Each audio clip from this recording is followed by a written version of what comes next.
부동산 뉴스 알려주는 남자 2021년 9월 둘째 주 시작하겠습니다. 네, 금주의 원픽 기사로는요. 매일경제 9월 8일자 기사를 가져왔습니다. 뛰는 전셋값 위에 나는 매매가. 네, 아파트 전셋가율 8년 만에 최저. 네, 아파트 전셋가율. 네, 전셋가율이 뭐죠? 매매가 금액 대비 전세 금액의 비율을 나타낸 겁니다. 그래서 지금 최근에 계약갱신 신청권과 그다음에 전월세 상환제를 골자로 한 임대차법이 시행돼서 전세 매물이 오히려 급감하고 전세값도 급등했으나 매매가 상승률을 따라잡지 못한 것으로 이렇게 나타나고 있습니다. 전세가율 최저 지금 보시죠. 전세가율 전국은 지금 66.9%입니다. 그리고 서울은 지금 55%대로 떨어져서 근래에 한 몇 년간에서 최저치를 지금 찍고 있다고 그러거든요. 연이은 다음 기사도 같은 내용이 있어서 한번 가지고 와봤습니다. 네, 한국경제 9월 8일자 기사입니다. 제목 비슷하죠? 뛰는 전셋값 위에 나는 매매 가격. 네, 전국 3.3제곱미터 평당이죠. 평균 2천만 원 돌파했다. 전국의 아파트 가격이 평균 평당 2천만 원을 전국적으로 돌파했다고 합니다.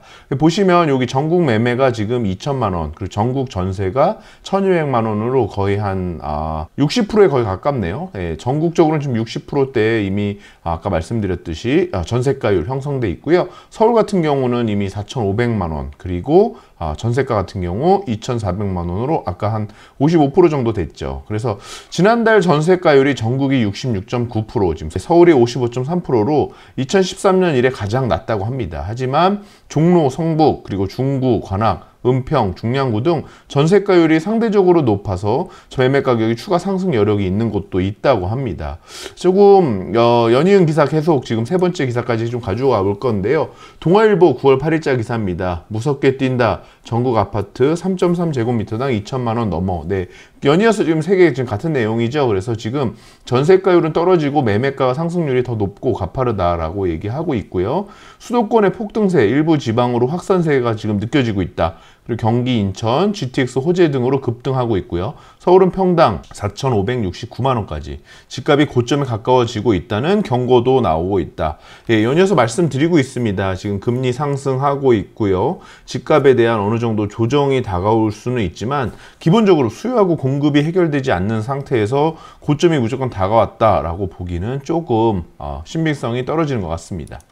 네, 다음은 한국일보 9월 4일자 기사입니다. 수도권 상위 20% 집값 15억 돌파. 네, 현 정권 들어서 2배나 뛰었다 이렇게 얘기하고 있고요. 수도권 상위 5분위라고 우리가 얘기하는데요. 상위 20%, 5분위를 이제 얘기하는데 보시면 수도권 상위 20%가 15억을 넘었고요. 서울은 지금 상위 20%가 22.2억이라고 합니다. 그래서 상위 20%의 평균 가격을 하위 20%의 평균 가격으로 나눈 5분위 배율이 지금 5.9로 지난해 이제 6.9까지 격차가 벌어졌으나 최근 들어서 저가 주택의 상승세로 오히려 격차 줄어들었다고 합니다.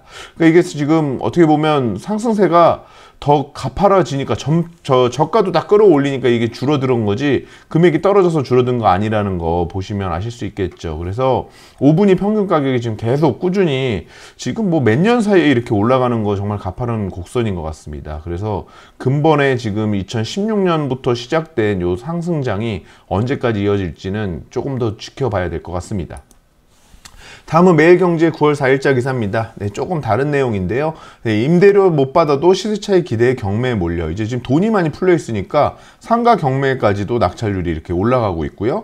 공실률은 계속 높아지고 있지만 또 보시면 코로나로 자영업자 힘들어져서 상가 공실률 꾸준히 높아지자 주인들이 값싼 매물을 경매에 내놓고요. 오히려 저금리에 실탄이 충분한 투자자들이 경기 회복 기대감에 이제 적극적으로 투자에 들어가고 있다. 이렇게 나타내고 있습니다. 그래서 124%에 달한다. 경매 시장은 사실 향후 부동산 시장의 바로미터거든요. 그래서 경매가 조금 낙찰가율이 높다는 것은 당분간은 상승세가 조금 더 이어질 것, 그러니까 한 몇 년 뒤에 상승세를 보지 않으면 투자가 좀 어렵거든요. 그래서 향후 시세 차익이 발생될 거다라고 예측을 하고 있다라는 바로미터라고 보시면 될 것 같습니다. 네, 다음은 9월 4일자 서울경제 기사입니다. 더 멀어진 인서울 내 집 마련 한 푼 안 쓰고 18.5년 모아야. 네.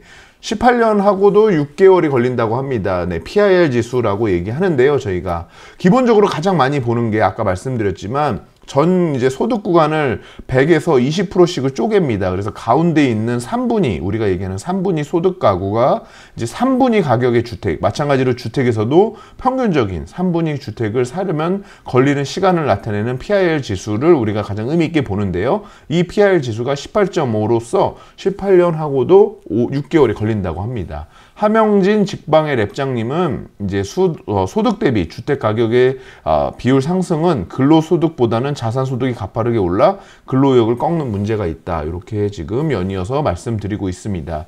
그래서 역대 정권별 PIR 이렇게 변동 어떻게 보면 최근 들어서 정말 가파르게 오르고 있죠. 그래서 집값이 상승한 거에 어떤 그 바로미터이기 때문에 그렇게 보시면 될 것 같습니다. 네, 다음은 서울경제 9월 4일자 기사입니다. 금리 인상, 대출 규제에도 아파트 사자 심리 더 커졌다. 지금 다시 매매 수급 지수가 지난주에 이렇게 떨어졌다고 말씀드렸었는데 한 주 만에 다시 반등을 했다라는 기사가 나왔습니다. 그래서 수도권도 지난주, 지지난주에 이제 이렇게 지지난주 대비 지난주 떨어졌는데 다시 이렇게 상승하고 있죠. 그래서 이런 다시 수급 지수가 상승하고 있다. 계속 좀 횡보합을 보일 것 같아요. 그래서 이렇게 보시면 될 것 같습니다. 네, 다음은 중앙일보 9월 6일자 기사입니다. 강남 3구 대출 못 받는 15억 초과 거래가 56%. 현금 부자 잔치. 네. 현금 부자 잔치라기보다 집값 자체가 지금 더 오른 거죠. 그래서 15억이라는 기준이 조금 잘못된 거 아니냐라는 기사도 지난번에 몇 번 가지고 왔었는데요. 요거 먼저 잠깐 보고 가실게요. 지금 15억 초과 아파트 거래 비율. 네, 보시면 지금 2020년 9월부터 21년 8월까지 약 1년간 거래 건수 보시면 서초 같은 경우 전체 거래의 68%, 즉 1918건이 15억 초과라고 합니다. 강남구 같은 경우는 56%, 용산구 같은 경우 51%, 송파구 같은 경우 42%. 보시면 요 강남 4구에다가 용산구까지 해서 상승세가 높은 공간들이 이제 아무래도 거래 비율이 높죠. 그리고 아무래도 상대적으로 이제 갭 투자나 이런 부분이 몰리는 부분들은 15억 초과는 적고 오히려 거래 비율에서 차지하는 퍼센트가 떨어지는 거 느끼실 수 있습니다. 그래서 서울 1년간 매매 총 5만 5천 건이 있었다고 그래요. 그 중에 15억 초과가 15%, 즉 8,200건 정도였고요. 강남구는 지금 평당 2,300만 원, 서초구는 2,100만 원, 송파구는 1,700만 원 정도가 평당 매매가라고 보시면 된다고 합니다. 다음은 9월 6일자 매일경제 기사입니다. 재건축 실거주 없던 일 되자 서울 전세 물량 숨통. 네. 사실 근데 전세 물량이 숨통이 된 부분이 보시면 동대문구가 이제 이렇게 늘었고요. 은평구가 많이 늘었고 노원구가 많이 늘었습니다. 그리고 나머지 구들은 오히려 줄거나 지금 많이 그렇게 늘지 않았어요. 그래서 조금 기사에 조금 완급을 좀 조절했었으면 하는 생각이 들고요. 전세 물량 변화 보시면 재건축 조합원 2년 실거주 규제가 백지화되자 전세 물량이 늘었다. 두 달 만에 16% 증가했다라고 얘기하고 있는데 동대문구, 서울 전체의 16%죠. 동대문구, 은평구, 노원에서 쏟아졌고 임대차법 입주 물량 감소로 가을 이사철 전세 불안은 여전하다. 그러니까 좀 아닌 부분도 많다. 이런 내용도 같이 뒤에 좀 섞어서 두 가지 논조로 좀 썼습니다. 네, 다음은 한국경제 9월 6일자 기사입니다. 공시가 13억 넘으면 공동명의라도 1주택 특례 신청 고려해야. 종부세가 개편된 거에 대해서 많이들 이제 질문을 하시는데 중요한 게 하나 있어서 가지고 왔습니다. 여기 먼저 정리한 거 먼저 보실게요. 9월 16일부터 이번 달 지금 다가오고 있죠. 30일 중간에 추석 연휴가 있어서 많이들 놓치실 것 같아서 가지고 왔는데요. 1주택 특례 신청 기간입니다. 그래서 올해 재산세 말고 종부세 12월에 이제 부과되는 종부세에 단독 명의로 갈 건지 공동 명의로 갈 건지를 9월 6일부터 9월 16일부터 30일까지 신청을 하실 수 있는 겁니다. 그래서 보유기간 나이에 따른 공제를 받고자 하는 공동명의 소유자는 국세청 홈택스에서 신청서 작성, 그러니까 다운받으셔서 작성한 후에 혼인관계 증명서와 함께 세무서에 제출하시면 나이가 많으신 단독 명의로 선택을 하실 수 있는 겁니다. 그래서 보시면 요 공동명의와 1주택 특례자의 이제 비교, 요 다음 기사에도 이제 연이어서 나와서 제가 좀 말씀을 드리는데요. 보시면 여기 공동명의보다 단독주택 명의가 이제 12억 5천까지는 더 높다가 13억을 경계로서 해서 13억 5천부터는 확실하게 이게 차이가 나는 거 보입니다. 그래서 보시면 60세가 넘으시고 10년을 보유하신 이제 그 특례를 적용했을 때 기준이기 때문에 이것도 중요하게 아셔야 돼요. 그래서 지금 보시면 과세 확정은 올해 6월 1일자로 등기부 소유자 아니면 그때 이전에 거래하신 분에 한해서는 종부세 대상이 되시고요. 요번에 특례 신청하실 수 있는 기간이 9월 16일부터 30일까지고 11월 말에 이제 종부세 고지서가 발송이 되고요. 12월에 납부를 하셔야 되는데 요번에 신청을 하시면 여기서 이제 요런 경우에 공동명의이신 경우에 단독명의로 신청하실 수 있다. 요렇게 보시면 되겠습니다. 다음 기사가 또 있어서 그때 조금 더 자세히 말씀드리겠습니다. 네, 보시면 9월 6일자 한국경제 기사입니다. 시세보다 최대 40% 싸다. 오세훈표 장기전세 1900가구 공급. 네, 장기전세 우리가 이제 시프트라고 얘기하죠. 그래서 오세훈표 장기전세 1900가구가 공급되는데 이 장기전세는 어떤 내용이냐? 주변 전세 보증금 시세보다 20% 이상 저렴하고요. 최장 20년까지 거주하실 수 있습니다. 그래서 보시면 이런 곳들에 이렇게 거래가 된다. 아니, 공급이 된다. 이렇게 보시면 될 것 같습니다. 한국경제 9월 6일자 기사입니다. 20년 넘게 도로로 쓰였으면 나라 땅. 요 무단점유에 대해서 이제 민법에 대한 건데, 우리 이제 그 민법은 권리를 위해 잠자고 있는 자를 보호하지 않는다라고 얘는 규정이 있는데요. 245조에 따르면 20년간 소유 의사를 갖고 특별한 분쟁 없이 부동산을 점유하면, 점유가 중요한 겁니다. 등기를 통해 소유권을 갖게 됩니다. 그래서 이게 이제 어떤 사건이었냐면, 증조부의 땅이었는데 국가가 이제 어느 순간에 20년이 지난 그 순간에 갑자기 이제 국가 소유로 이렇게 하니까 이거 우리 부모님 증조부의 조상님의 땅이었다라고 이제 해서 대법원까지 간 겁니다. 근데 1, 2심에는 특별하게 이제 그게 오히려 국가가 잘못했다라는 판결이 나왔는데 대법원에서 뒤집어졌어요. 그래서 보시면 20년간 그 소유의 행위를, 그러니까 본인이 내 땅이다라고 주장을 하지 않았기 때문에 국가로 등기가 된 것은 정당하다라고 해서 1, 2심 파기 선언을 내렸거든요. 그래서 조금은 요 무단점유에 대한 내용 다시 한번 좀 지켜보셔야 될 것 같습니다. 다음은 매일경제 9월 6일자 기사입니다. 간만에 서울 분양 쏟아져도 가점 낮은 2030엔 그림의 떡. 예, 그림의 떡. 우리가 뭐라 그러죠? 그림의 떡. 이제 사실상 보기는 좋고 뭐 먹지 못하는 거잖아요. 그래서 부동산 시장 가격 상승과 함께 청약시장 당첨 가점도 뛰면서 젊은 층은 사실상 추첨제 물량에 기댈 수밖에 없지만 물량은 턱없이 부족하다. 이렇게 나타내고 있습니다. 그래서 추첨제 물량 보시면 뭐 2,900가구인데 추첨제가 거의 없겠다, 그리고 500가구인데 없다, 뭐 이렇게 나오죠. 그래서 사실상 그림의 떡이지 않느냐라고 이렇게 표현하고 있었습니다. 네, 다음은 중앙일보 9월 7일자 기사입니다.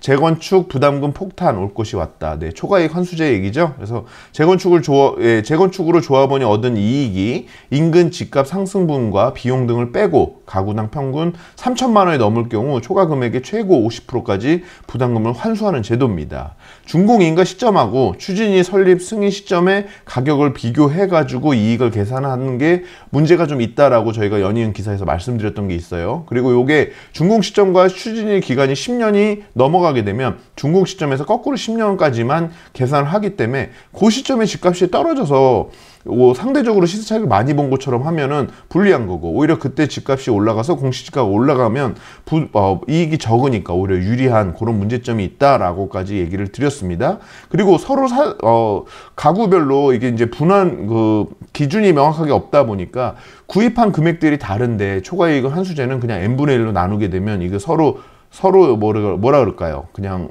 분쟁만 만드는 거 아니냐, 이런 지금 문제점도 있다라는 기사도 저희가 한번 소개시켜 드렸었죠. 그래서 18년 1월 2일까지 관리처분 인가를 신청한 단지는 제외한다고 하니까 그 이후에 관리처분 인가한 모든 단지들이 적용이 되는 단지들이 이제 나오겠죠. 그래서 요번에 이제 부담금 폭탄이 떨어질 것이다, 이렇게 보시면 될 것 같습니다.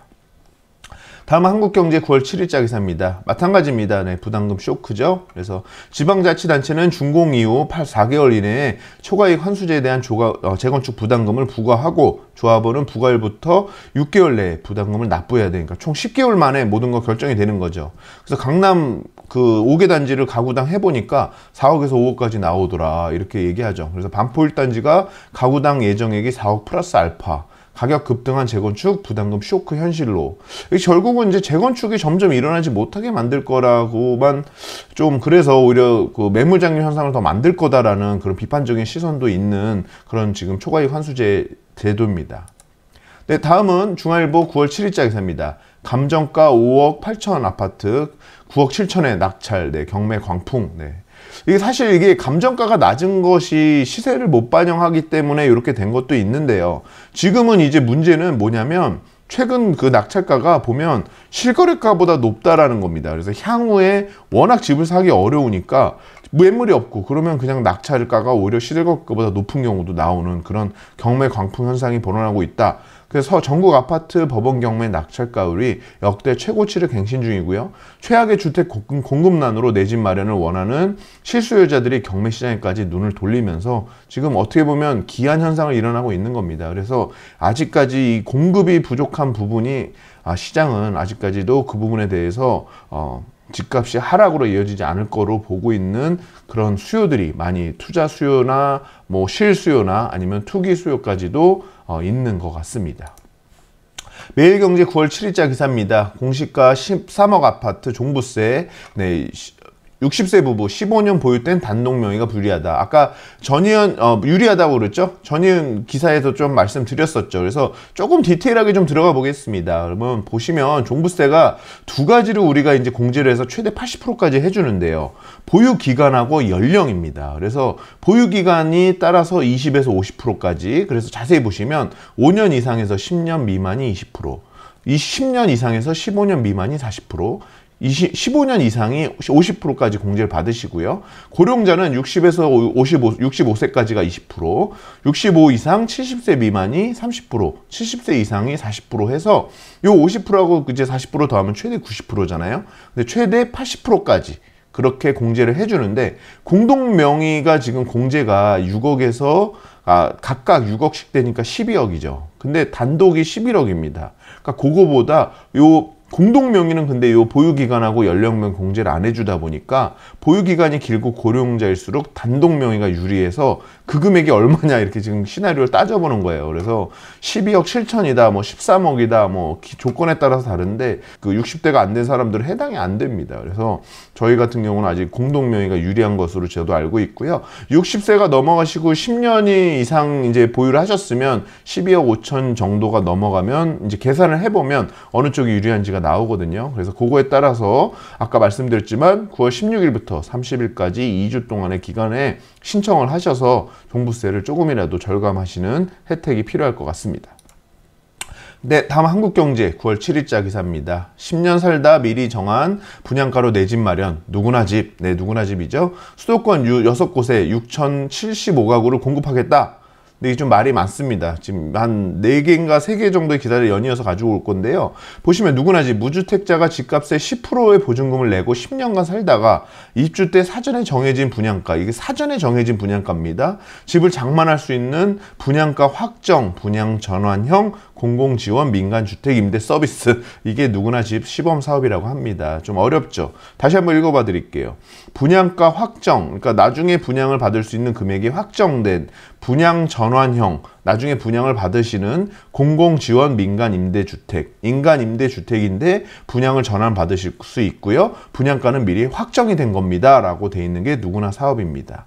다음 페이지 좀 보여드릴게요. 보시면 이게 문제가 뭐냐면요. 사업자는 정해진 분양가대로 공급을 하고 시세 차익이 발생하면 임차인 모두가 갖는 거고요.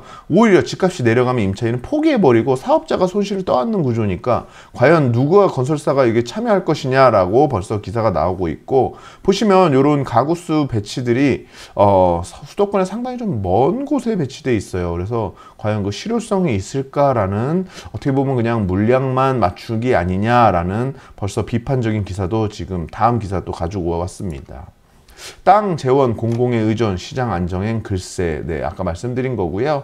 보시면 서울경제 9월 7일자 기사인데 수도권 6곳에서 사업자를 공모하고 있는데 당초 계획보다 공급 규모가 축소될 예정이고 SPC 통한 민간자금 조달 대신 정부기금 투입해 리츠가 운영하지만 공급 대책 안착의 한계라는 지적도, 이렇게 벌써 지적이 나오고 있죠. 그래서 보시면 너무 외곽에 있고요. 그 다음에 수익성을 반반 부담한다든지 그리고 사실 그게 무슨 찍기도 아니고 저는 분양가는 그때 가서 다시 평가해야 되는 게 맞다고 봐요. 근데 올라갈 것 같으니까 그것을 어느 정도 금액에 맞춰버리고 되는 사람이 복불 복이다 이런 뽑기식의 그런 이제 정책은 좀 없앴으면 하는데 자꾸 이제 그런 쪽으로만 좀 아이디어를 내는 것 같아서 조금 아쉬운 부분이 있습니다. 한국경제 9월 7일자 기사입니다. 전세 낀 부동산 살 때 기존 세입자 갱신 요구 기간 피해서 계약서 써라. 이거 보시면 임대차 3법에 대한 중요한 내용인데요. 임대차 기간 종료 6개월에서 2개월까지 세입자, 임차인 분은 갱신 요구를 한번 하실 수 있죠. 그래서 2+2가 지금 되고 있는데, 요걸 막을 수 있는 방법이, 막는다는 표현은 좀 그렇지만 갱신 요구를 안 들어줄 수 있는 부분이 본인이 직접 들어가시는 거죠. 근데 여기에 문제가 뭐냐면 요 기간에 매도가 일어나는 겁니다. 그러다 보니까 이게 분쟁이 되어서 지금 이 대법원까지 올라가 있는 상태인데, 2심까지 가고 이제 대법원 갈 예정인데요. 갈등입니다. 그래서 임대차법을 놓고 끊임없이 갈등이 있는데, 계약 끝나기 전 6개월 전에 매매해서 분쟁을 피하는 거예요. 차라리 이 기간 앞으로 가서 6개월 전에 이미 등기까지 다 끝내버려라. 아니면 그게 최선이다, 이렇게 말하고 있고요. 적어도 이제 세입자 갱신 요구 기간인 6개월에서 2개월 전의 기간은 피해서 계약서를 작성해라. 그러니까 이미 갱신을 서로 정해진 다음에 2개월 뒤에 차라리 갱신된 걸 사든지, 아니면 갱신이 안 되고 나가시겠다고 하신 거를 그대로 이어받아서 매매를 하셔서 그분이 들어가시든지 이렇게 하시라는 겁니다. 그래서 갈등을 조장이 되는 요 기간에 굳이 사서 서로 그 갈등을 가지고 서로 이제 다툼을 하지 마라. 요런 현명하게 법적인 리스크를 줄여라라는 그런 변호사님의 칼럼이었습니다. 다음은 매일경제 9월 7일자 기사입니다. 성동구치소 감시탑 허문다. 네. 전 시장이죠. 네, 서울시장 흔적 남기기 폐기. 사실 흔적 남기기 저는 저희가 재건축 아파트에도 한 동을 남겨야 된다. 그다음에 구치소에 감시탑을 남겨가지고 그 감시탑을 남겨놓고 거기 옆에 건물을 지면 이게 감시탑이었다라는 걸 계속 기억을 해야 될까요? 저는 사실 흔적 남기기 정책은 어떻게 보면 좀 잘못된 정책이었다고 계속 말씀드리는데, 비판을 받아온 이제 감시탑 교정시설 보존 방침. 네, 교도소가 있던 자리를 허물면 교도소를 남겨놔야 되면, 그러면은 감옥소가 있던 자리는 감옥을 남겨놔야 되겠네요. 그래서 참 이거는 어떻게 보면 건축에 있어서도 매우 안 좋은 그런 개발 방법입니다. 무조건 남겨야 되고, 그것을 하다못해 뭐래도 그걸 그대로 둬야지만 그것을 기억한다라는 것은 어떻게 보면 조금은 잘못되고 어떻게 구시대적인 발상이죠. 그래서 기존 방침은 철폐하고 일부 용지 매각해서 아파트를 짓는 대신 SH공사에서 직접 개발하기로, 네, 주민과 지자체의 반발을 수용했다, 이렇게 보시면 될 것 같습니다.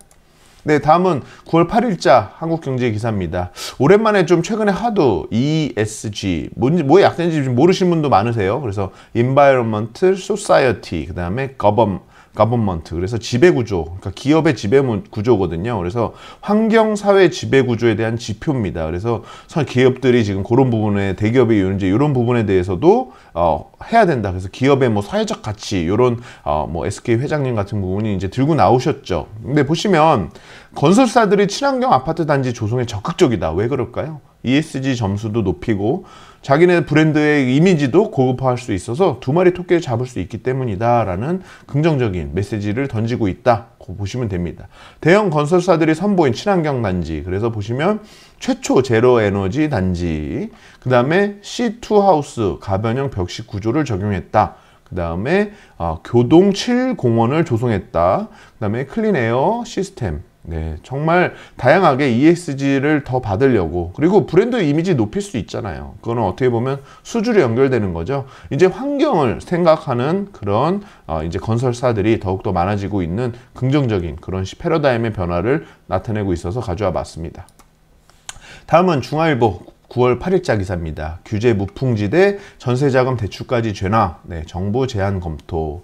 전세자금 대출이 여지껏은 사실 그것까지 죄면 너무한 거 아니냐 이렇게 했는데, 올해 이제 가계대출 절반이 전세대출이다 보니까 경제부총리께서 이제 얘기했죠. 부채관리서 제외는 어렵다. 즉 전세자금 대출도 규제 대상에 들어갈 수밖에 없다. 전세값 올라서 대출액이 늘어난 측면도 있지만 실수요자만 피해를 받는 거 아니냐라는 우려도 있다. 이런 기사도 같이 좀 논조도 같이 좀 읽어보셨으면 합니다. 네, 다음은 9월 8일자 기사입니다. 매일경제고요. 하버드대 교수님 이제 이론인데, 보시면 주식, 채권, 원자재, 자산 거품 곧 꺼진다, 터진다. 네. 그래서 보시면 everything bubble, 네, 모든 것이 버블이다라는 말까지 쓰셨어요. 그래서 금리가 오르고 거품이 꺼질 경우 긴축 준비 안 된 신흥국 위험이 크고 비트코인도 상승 근거가 없다. everything bubble이 곧 무너질 수 있다. 비트코인은 사실 그 근반이 되게 아직 화폐제로 인정되지 않은 일종의 투기성 자산이죠. 하지만 저는 사실 부동산이나 이제 이런 부분까지가 모든 게 버블인가라는 생각은 조금 들어요. 그건 버블이 아직 아닌, 버블은 있지만요. 그것이 완전 이제 뭐 비트코인하고 이런 주식이나 채권이 가지고 있는 것과는 조금 다른 그런 성격을 가지고 있기 때문에 그 부분에 대한 차이점을 조금 아셔야 될 것 같고, 사실은 이제 금리가 오르기 시작하고 인플레이션이 일어나고 나면 항상 자산이 꺼질 수 있다라는 경고 메시지는 나옵니다. 그래서 이런 메시지들 중에서 여러분들이 무조건 무시하라는 말씀이 아니고요. 이런 상황에 있을 때 이제 본인의 어떤 포트폴리오 전략을 다시 한번 체크를 하셔야 됩니다. 그리고 너무 유동화나 아니면 거품을 많이 껴있는 리스크가 큰 그 투자에 대한 부분들을 회수하는, 그래서 왜 이런 때 보면 기업들이 건물을 팔고 부동산 왜 그 슈퍼리치들이 건물을 팔고 뭐 요즘 최근에 이제 이런 뉴스들 간혹 가다 보시죠. 그래서 거기서 나오는 메시지들, 대출을 너무 무리하게 영끌 투자 지금은 조금 피하시라라는 말도 몇몇 전문가들의 조언도 저희가 말씀드렸던 거 꼭 눈여겨보셨으면 합니다. 매일경제 9월 8일자 기사입니다. 국책연구소마저 규제, 과세 위주 부동산 정책이 실패했다. 네, 국제연구기관 보고서입니다. 부동산 시장 질서 확립을 위한 중점 대응 전략 보고서. 네, 참 문구 되게 의미심장하죠. 부동산 시장 질서 확립을 위한 중점 대응 전략을 이제 보고서로 담았는데요. 형사법무정책연구원이 주관하고요. 국토연구원, 그 다음에 주택금융공사, 주택금융연구원이 협력해서 작성을 했다고 하네요. 우선 정부의 부동산 정책 실패가 부동산 시장의 변화를 간과한 채 종전 규제 중심의 부동산관을 고수했기 때문이다 라고 끄집었다. 이렇게 보시면 될 것 같습니다. 네, 다음은 9월 8일자 매일경제 기사입니다. 유치권 건물인데 사기 더 딱 걸린 SH공사. 유치권에 대해서 좀 말씀드리려고 가지고 왔고요. 사실 유치권은 등기상에 표시가 되지 않습니다. 그래서 유치권은 그 건물에 그 뼈와 살을 만든, 즉 인테리어는 안 돼요. 뼈와 살 구조에 들어간 비용, 건설에 들어간 비용이라든지 그런 비용들에 대해서 이게 체불이 있는 경우 유치권을 주장할 수 있습니다. 그래서 먼저 요건은 점유를 하셔야 되고요. 그것을 유치권을 표시해야 되는데 문제는 등기 표시를 않다 보니까 통상 현장의 현수막 등으로만 확인이 가능한데 이 현수막을 몰래 떼내고 정상 건물인 것처럼 속여서 62억을 챙긴 사람이 있다고 합니다. 이건 사기죠. 근데 사실 이것도 확인을 해야 될 책임이 누구한테 있느냐가 되게 어려운 부분이에요. 그래서 유치권이 있담을 주장하는 것이, 그것을 막은 것이 누구냐도 또 따져봐야 되는 거죠. 그래서 사실은 이거 되게 복잡한 문제입니다. 다음은 9월 9일자 한국경제 기사입니다. 가을 청약에 대해서 나오고 있는데요. 금리 인상 충격파 미비, 네, 무주택자 가을 청약 노려라. 청약은 지금 계속 노리라고 전문가분들이 다 얘기하고 계세요. 주택 거래 줄어도 가격 상승세는 지속되고 심리적 위축의 거래량은 줄 수 있지만 공급 부족 등으로 내년까지 상승 전망, 가점 등 상황이 된다면 분양가 상한제 등을 적용받아 큰 시세 차익이 기대되는 청약시장 놀이라고 조언한다. 보시면 이런 기사도 한번 읽어보셨으면 좋겠습니다. 그래서 아직까지 공급이 부족하기 때문에 청약은, 그리고 당첨되는 순간 프리미엄이 많이 나오잖아요. 그리고 말씀드렸듯이 분양가 상한제 때문에 이미 시세하고 차익이 많이 떨어져 있습니다. 그래서 청약이 되실 수 있는 분들은, 그리고 점수가 좋은 분들은 똘똘한 청약을 투자하시는 것이 가장 좋은 시장이다라고는 전문가들이 계속 입을 모두 공통적으로 얘기하시는 모든 공통적인 투자의 조언입니다. 다음은 중앙일보 9월 9일자 기사입니다. 1인 가구 무자녀 소득 높은 맞벌이도 신혼부부 생애 최초 특별 공급 당첨 가능. 네. 1인 가구인데도 어떻게 신혼부부 되겠죠? 근데 오는 11월부터 1인 가구 무자녀 신혼부부 소득이 높은 맞벌이 부부도 특공에 대한 내 집 마련이 가능해지도록 정부가 이제 특별 물량 가운데 30%를 추첨제로 바꾸겠다라고 이렇게 지금 계획을 하고 있다. 요거까지 아시면 좋을 것 같습니다.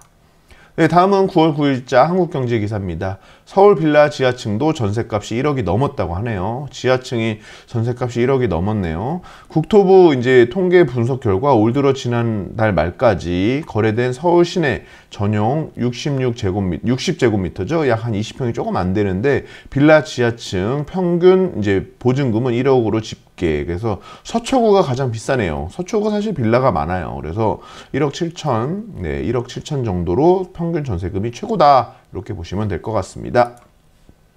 다음 한국경제 9월 9일자 기사입니다. 남편 지분 55%인 12억 집 단독 명의 특례된 종부세 덜내.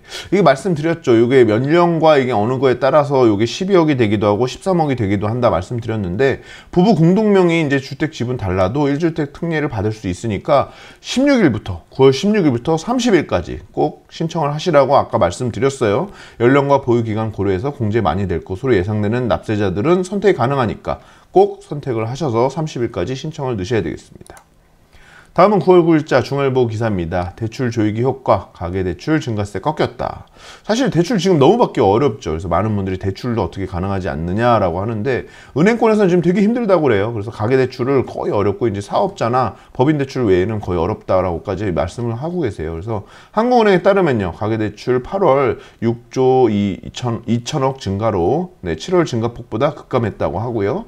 주택대출은 비슷하고 신용대출에서 큰 차이를 벌였다고 그러고요. 중소기업 자영업 대출은 크게 늘었다. 증가폭이 8월 기준 12년 만에 최고, 이렇게 말하고 있네요. 다음은 중앙일보 9월 9일자 기사입니다. 과천서 30년 된 청약통장도 탈락했다. 로또 공공분양 경쟁률 718대 1. 뭐 이거는 뭐 거의 신의 숫자인 것 같아요. 700대 1, 600대 1, 200대 1. 200대 1은 조금 그래도 뭐 700대 1 이거 뚫고 어떻게 들어갈 수 있을까요? 뭐 청약 당첨, 집값 급등으로 로또가 커지고, 특별 공급 확대로 물량이 줄면서 일반 공급 당첨이 하늘의 별 따기가 됐다고 합니다. 과천 지식정보타운 림파밀리의 커트라인 평균가가 이제 2,500만 원으로 약 20년 넘는 납입을 해야지만 되는 금액이라고 하니까 보통 이 청약에 지금 많은 분들이 투자를 하고 계신 것 같습니다. 다음은 매일경제 9월 10일자 기사입니다. 대출 막자 중저가 아파트 인기, 강서, 금천 3년 내 최대폭이 상승했다고 하네요. 강서하고 금천까지도 지금 상승을 했죠. 수도권 8주 연속 상승했고요. 금융당국의 대출 규제에도 아파트 매수세가 강서구와 금천구 등 외곽 지역까지 확산하고 있고, 키 맞추기 장세로 가격 메리트가 있는 지역으로 수요자들이 이동하고 있는 것으로 보인다라는 전문가 의견도 이렇게 실었습니다. 다음은 9월 10일자 중앙일보 기사입니다. 국토부 장관님이시죠? 분양가 상한제 등 규제 개선 검토하겠다. 고분양가 심사제, 그리고 분양가 상한제. 이게 고분양가 심사제에 뭐에 문제가 있다고 그랬죠? 고분양가 심사제를 해버리니까 건설사나 이 시행사 쪽에서는 수익이 안 나오니까 재건축이 속도가 떨어지고요. 물량이 공급이 안 되는 거죠. 그리고 분양가 상한제를 하니까 어떻게 되죠? 더더군다나 원가는 한정이 돼 있는데 분양을 해서 시세 차이가 안 남고, 그러니까 조합원들을 또 까다로운 입맛은 맞춰야 되고 하다 보니까 수익성이 떨어지겠죠. 주택사업 인허가 체계도 너무 복잡하겠죠. 그리고 많이 까다롭고, 그래서 주택 공급을 가로막고 있는 규제 개선의 필요성을 검토하겠다. 하지만 지금 하고 계셔야 되는 거고 벌써 했어야 되는 거죠. 객관적인 추정 분양가 산정 기준을 조속히 마련하겠다 하지만 아직 마련 안 된 겁니다. 사실 이게 언제쯤 될까? 저는 사실 공급이 과연 언제쯤 공급이 될까? 결국은 공급이 되는 때가 다시 이제 집값이 어느 정도 안정을 가져오는 때인데, 한 정권이 언제까지 그곳을 가져갈지 지켜보시면 집값 상승이 언제까지 될 건지 거꾸로 계산이 좀 가능하실 것 같아요. 그래서 그런 부분도 조금은 구체적인 상담 필요하시면 연락 주시면 좋겠습니다. 다음은 한국경제 9월 10일자 기사입니다. 재건축 부담금 적용 시기 늦춰달라. 초과이익 환수제 말씀드렸죠. 재건축 정비사업조합 연대 설립 총회를 열었고요. 연대 구성 동의서를 제출한 조합은 54곳이라고 하네요. 재건축 부담금 제도 폐지 또는 시행 유예를 목표로 하겠다, 이렇게 얘기하고 있네요. 다음은 중앙일보 9월 10일자 기사입니다. 전셋값 등골 휘는 20대, 전세대출 4년간 20조, 455%나 급증했다고 하네요. 전세대출 잔액, 아까 말씀드렸지만 전세대출이 이렇게 늘어나다 보니까 지금 이제 전세대출도 규제 대상이 돼야 되지 않겠냐 이렇게 얘기하고 있다고 하는데요. 보시면 서울 아파트 평균값 23% 올랐고요. 1인 가구 늘면 30대 대출이 156%나 급증했다고 합니다. 20대는 지금 455%나 급증했어요. 전세가 급등과 청년 1인 가구 증가 등으로 꼽을 수 있다. 그래서 요즘 뭐 서초구, 강남구 우리가 잘 아는 그런 지역들에 이런 집들 보이고 있는데요. 여기 보시면 뭐 무역센터 보이고 하네요. 그래서 집값이 계속 지금 오르고 있는 것이 문제인가 아니면 이런 전세자금 대출이 막 증가하는 게 문제인가 아니면 지금 부동산 정책이 잘못된 부분이 있는 건 아닌가 한번 조금 따져줬으면 합니다. 다음은 매일경제 9월 10일자 기사입니다. 금리 올랐던 과거에도 공급 부족한 미국은 집값이 올랐다. 금리하고 이제 집값하고의 관계를 나타낸 건데 저는 이 테이퍼링이라는 언어 때문에도 좀 가져왔어요. 테이퍼링이 뭐냐면 이게 영어인데 이제 점점 가늘어지다. 그래서 우리가 테이퍼라이즈드 뭐 이렇게 얘기하는데요. 스포츠 경기에 이제 좋은 컨디션을 참가하기 위해서 대회가 이제 열리기 일정 시간 전부터 연습량을 적게 오히려 늘리지 않고 줄이는 겁니다. 그래서 컨디션 조절하는 건데 이게 이제 그 금융 위기로 금융 쪽에 이제 언어로 들어오면서 테이퍼링 그래가지고 이제 금리가 이제 올라가면서 유동화를 줄일 때 그래서 자산 시장은 긴장을 하는 요 언급될 때마다 이제 연준이 자꾸 테이퍼링 이제 말을 하기 시작했죠. 근데 부동산 가격의 방향성은 수요와 공급이 가장 중요하다라고 이렇게 얘기하고 있는 요것도 한번 눈여겨보셨으면 좋겠고요. 사실 미국하고 우리하고 집값을 비교하는 거는 저는 조금 그 비교의 대상이 너무 좀 차이가 있는 것 같아요. 그리고 모집단의 그 문제도 있고요. 미국의 주요 20대하고 뭐 10대 도시, 미국은 땅덩어리가 넓고 개발할 곳이 많은 곳입니다. 그리고 신도시를 많이 만들 수 있는 곳이에요. 그래 그런 부분들까지도 지역적인 특성이 틀린데 그것을 비교하는 것 자체가 큰 의미가 있나라는 생각은 좀 들어서 그 부분은 강조하지 않고자 합니다. 다음은 9월 10일자 중앙일보 기사입니다. 너무 올랐나? 9월 강남, 마포, 강북, 중구 아파트 매매 0. 사실 열흘밖에 안 됐어요. 그러니까 8일까지 신고분이 하나도 없다. 그거 가지고 이제 이렇게 기사를 썼는데 부진한 거래 상황은 맞습니다. 지금 가을 이사철 맞아서 서울이 0.12%, 21% 올랐고요. 규제 대출 규제 속에서 지금 호가가 올라서 거래 부진한 거 맞습니다. 반포 잠실선 최고가 계속 갱신하고 있는데 지금 이렇게 급등세 이어지고 있다. 그래서 요 매매가 0인 거는 뭐 기간이 지금 며칠 됐다고 이건 너무 좀 뭐 강조한 기사인 것 같지만 지금 거래가 지금 참 부진한 것은 사실입니다. 문제는 이게 부진한 거래가 되면은 항상 신고가를 갱신하고 있다는 것도 중요한 문제고요. 자, 다음 기사 넘어가겠습니다. 매일경제 9월 10일자 기사입니다. 운 좋게 당첨돼도 중도금 대출 안 될 수도. 분양시장에 지금 대출 제한 엄청나죠. 그래서 분유물권의 대출 조이가 이제 시작되자 대출 불확실이라고 이제 건설사도 아예 대놓고 자기네들 책임지면 안 되잖아요. 그래서 대출 불확실합니다. 본인들이 알아서 하세요. 이렇게 이제 분양을 할 때 하니까 공공분양도 이제 중도금이 대출이 막혀서 차라리 실수요자들이 돈 없으면 이거 못하는 거고 다 돈 있는 사람만 하는 거 아니냐라는 지금 아우성까지도 있습니다. 그래서 대출을 무조건 풀 수도 없는데 무조건 또 막을 수도 없는 이런 실수요자에 대한 어떤 그 사다리를 걷어차는 것만 자꾸 효과만 가져오는 거 아니냐라는 문제점 지적도 지금 계속 받고 있는 정책의 딜레마적인 지금 상황에 놓여져 있습니다.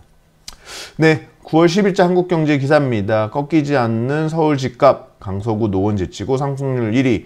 강서구가 지금 최근 들어 올랐다고 뭐 기사 말씀드렸죠. 그래서 외곽으로까지 이제 경기도에서 뭐 신규 택지나 이런 데까지 다 이 상승세 퍼져나가고 있어요. 그럼 사실 요게 다음 단계가 뭔지가 제일 궁금하실 거예요. 요게 다시 중심부의 집값 상승으로 올리면 대세 상승기는 연장이 되는 겁니다. 그래서 그런 부분들 눈여겨보셔야 됩니다. 다음은 매일경제 9월 10일자 기사입니다. 대출 막자 중저가 아파트 인기. 강서, 금천 3년 내. 이게 대출이 막히니까 오히려 15억 미만의 그런 아파트들 찾다 보니까 강서나 금천까지 지금 올린 거죠. 그러다 보니까 이게 올리고 나면 이게 이제 또 고가로 오는지 안 오는지가 중요하다라고 말씀드렸는데요. 노원구 아파트값 상승으로 강서구와 금천구 등 중저가 단지가 많은 외곽 지역까지 매수세가 옮겨가서 오히려 매매 가격이 18년 9월 이후 상승세가 최고라고 하는 정도로 올라가고 있다. 이렇게 보시면 될 것 같습니다. 다음은 9월 10일자 매일경제 기사입니다. 금리 인상 충격에도 꼼짝없는 서울 집값. 아파트값 주간 상승률 계속 서울은 지금 0.2%대 0.1% 왔다 갔다 하고 있죠. 수도권 0.4% 상당히 높고요. 강남구 0.28, 송파구 0.28. 서초구 0.2, 서초구가 조금 줄어들었네요. 최근에 노원구 0.31, 네, 계속 거세고 도봉, 뭐 강서구까지도 계속 상승하고 있다. 요번 기사에 이렇게 가지고 왔습니다. 그래서 금주 한 주도 어떻게 보면 이제 연휴를 앞두고 있는, 추석을 앞두고 있는 이제 그런 주인데, 연휴를 앞두고 이제 마지막 요 시기가 어떻게 보면 이제 2021년 하반기의 상승장의 전초전입니다. 그래서 9월부터 이제 추석 이후부터 올 하반기 집값이 어떻게 될지 매우 좀 눈여겨봐 주셔야 될 것 같고, 전세값도 매우 지금 눈여겨서 모니터링 해 주셔야 될 것 같습니다. 지금 종부세 연이어서 나오고 있죠. 예, 부부 공동, 단독 요거 때문에 그렇습니다. 그래서 공동은 요 장기 보유나 이제 연령별 공주를 못 받다 보니까 단독으로 돌릴 수 있는 게 좋다. 이렇게 해서 9월 16일부터 30일까지 신청하셔야 된다라는 거 몇 번 기사 강조드렸고요. 양도세나 이런 부분들도 저희 부동산 중개법인 가치와 함께 계속하는 뉴스 칼럼 구독, 좋아요 해주시면서 뜻깊은 투자 되셨으면 좋겠습니다. 한 주 수고하셨고요. 이번 주 제가 조금 대학원에 진학하다 보니까 좀 공부나 뭐 사람들 만나고 이런 기사 때문에 늦었는데, 계속 그래도 주말에 가급적이면 토요일이나 일요일에는 찾아뵐 수 있도록 더욱더 노력하겠습니다. 구독, 좋아요, 화이팅! 감사합니다.